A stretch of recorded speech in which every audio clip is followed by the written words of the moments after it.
নমস্কার। মনীষযাত্রা ভক্তবৃন্দদের উদ্দেশ্যে বলছি,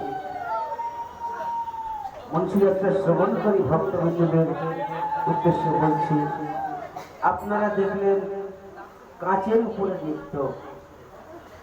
তো এই কাঁচের উপরে নৃত্য দেখিয়া যদি কারোর ভালো লেগে থাকে, মা মনসার নামে দান করে যাবেন, আর দয়া করে তার নামটা বলে যাবেন। সেই নাম ধরে আপনার দান মায়ের চরণে শুতে দেব।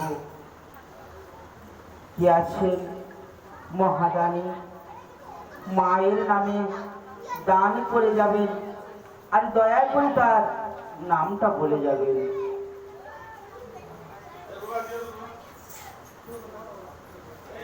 আসুন, মায়ের নামে দান করুন।